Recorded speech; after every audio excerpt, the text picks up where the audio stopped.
here's another thing that made me an advocate of psychoanalytic thinking. It was the sort of thing that started to terrify me about what the human psyche was actually like. I started to understand that not only were we like an amalgam of relatively autonomous sub-personalities, each of which had the possibility of gaining control, but that we were also victim, you might say, or beneficiary of impulses that were beyond our conscious formulation or understanding or capacity to resist. So here's a funny story. So I was talking to one of my Patreon people online this week, and he said he was a committed atheist, and that's fine. You know, lots of atheists are very honest people, and they're atheists because they don't know how to reconcile what they know with traditional claims, let's say, and they're not willing to just mangle them together, you know. And there might be cynicism, all that associated with it as well. But he said he was entranced by these biblical lectures, you know, which is pretty weird. And he said if someone would have told him a year ago that he was going to be obsessed with a sequence of biblical lectures, he would have told them that they were mad. And so we had a bit of a discussion about that, because this is an interesting thing, you know. And he mentioned this. He said it was something like, you don't choose your interests, they choose you.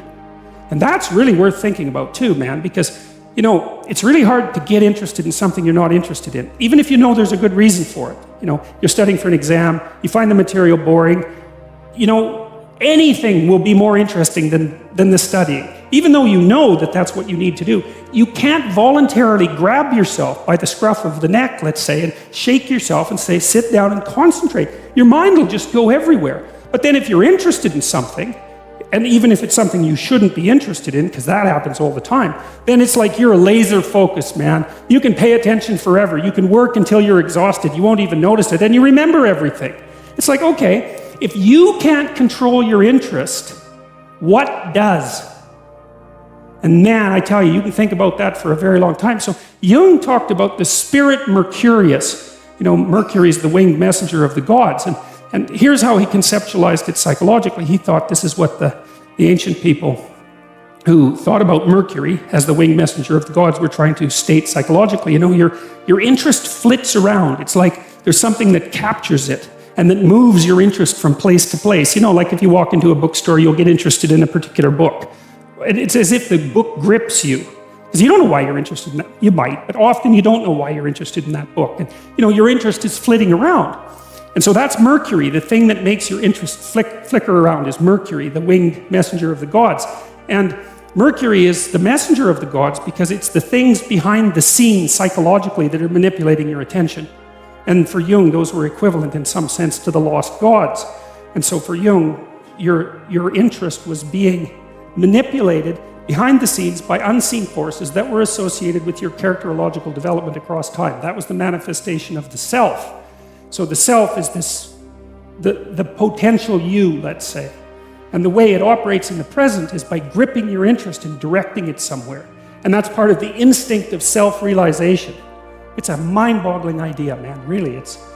I think it's correct. I can't see how it can't be correct. It doesn't mean I understand it completely, but it certainly seems phenomenologically correct. And I mean, the potential that you are has to manifest itself somehow in the here and now.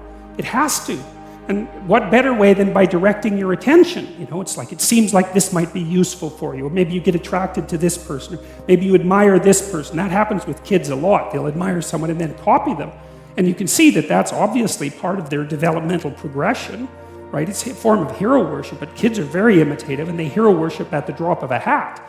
And so they're entranced by the next stage of development. And if they see someone who embodies that, especially if it's in the zone of proximal development, it's something they could achieve, stretching a bit. They find someone who embodies that next stage of development, and then they start to imitate them and act like them.